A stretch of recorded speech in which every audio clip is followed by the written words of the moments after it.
Picture this. It's the 2nd century Roman Empire. You've got this world of immense power, tradition, and law. And into this very ordered world, a new faith is spreading, one that just doesn't quite fit. This is the story of that incredibly complex and often deadly relationship between the Roman state and the early Christians. And it's not a story of just random violence, but of a calculated policy that would, believe it or not, shape the course of Western history. To really get our heads around this conflict, you first have to understand the mindset.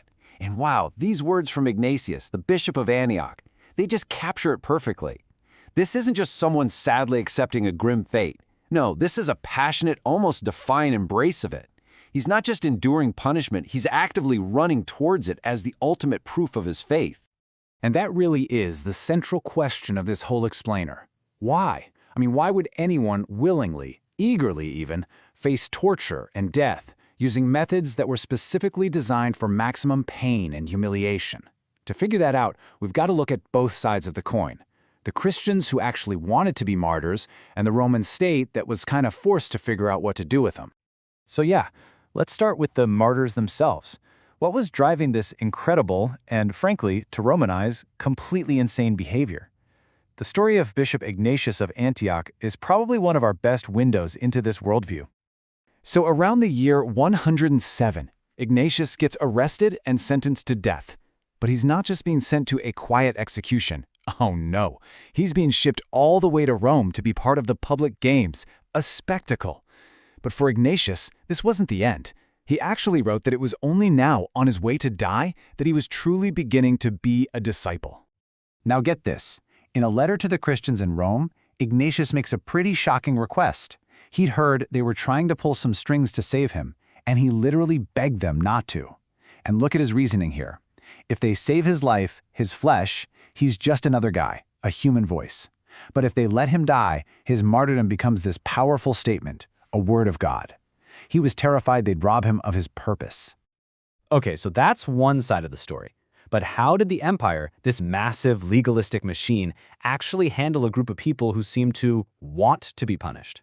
Well, that brings us to the official and, let's just say, very peculiar state policy. Our story here really kicks off with a guy named Pliny the Younger. He's the governor of Bithynia, which is in modern-day Turkey. Pliny was a good Roman administrator, a real by-the-book kind of guy. But he had a huge problem on his hands. Christianity was so popular in his province that the traditional pagan temples were basically empty, and the whole local economy that was built around animal sacrifices was falling apart. So Pliny comes up with his own little process for dealing with accused Christians, and it perfectly shows the legal jam he was in. His method was simple. Give them 3 chances to renounce their faith by worshiping the Roman gods. If they did it, he let them go.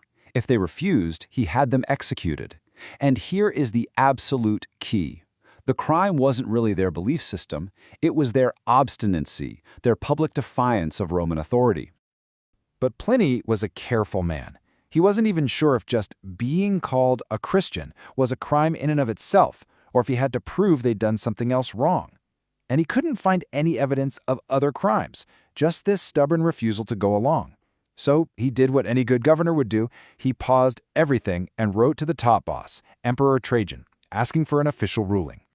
And Trajan's reply became the standard policy for the next 100 years. It had 4 key parts. First, don't go hunting for Christians. It's a waste of time and resources. Second, if someone is formally accused and they refuse to back down, they have to be punished. Third, if they do recant and prove it by worshiping our gods, they're pardoned. And fourth, and this is important, don't listen to anonymous tips. It's just bad practice. Fast forward almost a century, and the Christian writer Tertullian looked back at this policy and just called out how baffling it was.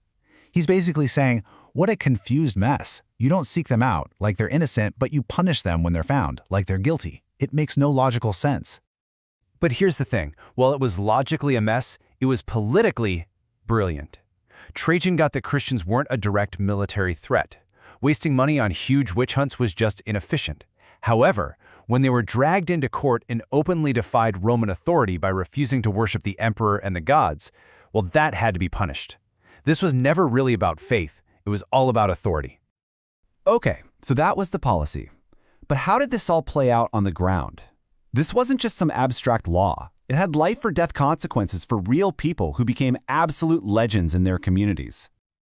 Take the story of Polycarp, the bishop of Smyrna, in the year 155. He's brought before the Roman governor, who practically begs him to just curse Christ and save himself. And this was his reply. He wasn't being stubborn, he was being loyal. After 86 years, how could he possibly turn his back on his king? His conviction was just unshakable. You know, even inside the church itself, there was a big debate about how to handle all this. The story of Polycarp's death makes a point of saying that he hid it first. The idea was that you shouldn't seek out martyrdom. You should be chosen by God. And if you were, Christ would give you the strength. They kind of looked down on the spontaneous martyrs who just volunteered, seeing it as prideful. But then you had others, like the scholar Justin Martyr, who praised people for stepping up to defend fellow Christians, even if it meant they'd die for it. Now, this is where the story takes a really fascinating and kind of counterintuitive turn. You'd probably expect the worst persecutions to come from the most cruel, corrupt emperors, but in the 2nd century, the exact opposite was often true. Let's talk about Marcus Aurelius, the emperor from 161 CE. This was a Stoic philosopher, a man who wrote about justice, dignity, and reason in his private journal. By pretty much all accounts, he was one of the most enlightened, principled rulers Rome ever had. And yet, it was under this very emperor, this philosopher king, that persecutions against Christians flared up and got way more intense. So what happened? Why would a ruler dedicated to justice oversee a wave of violent suppression? Well, there were a few key reasons. First, the empire got hit by all sorts of disasters, floods, plagues, invasions, and the popular opinion was to blame the Christians for making the gods angry. Second, for all his philosophy, Aurelius was a traditionalist. He wanted to bring back the old Roman religious traditions. But the third reason, and this really gets to the heart of it, he saw the Christian desire for martyrdom not as noble but as sheer obstinacy. To his Stoic way of thinking, a reasonable person accepts fate with quiet dignity. They don't run toward death with all this theatrical passion. It was a fundamental clash of worldviews. And the consequences of this philosophical disagreement were incredibly real. During his reign, you had prominent figures like the widow Felicitas and all 7 of her sons executed in Rome. And the Christian scholar Justin Martyr, yep, the same guy who defended standing up for others, was also put to death, which is how he earned the name we know him by today. So, when we pull all these different threads together, the passionate martyrs, the pragmatic governors, the principled emperors, a really clear picture starts to emerge. This wasn't just random chaos. This was policy. And it was born from a clash of ideas that just could not be reconciled. So, if you were a Christian back then, life was always on a knife's edge. Under Trajan's "don't ask" policy, you weren't being actively hunted down, but you were always just one angry neighbor, one formal accusation away from being arrested and forced to make an impossible choice. Your survival pretty much depended entirely on whether the people around you were willing to tolerate you.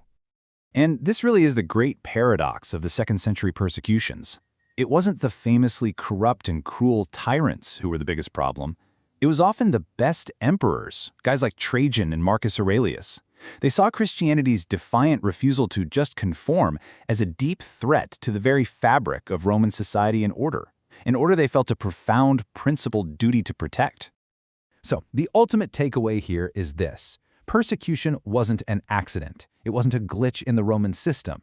It was a feature. It was a deliberate, if inconsistent, matter of state policy designed to enforce conformity and protect the authority of the Roman state.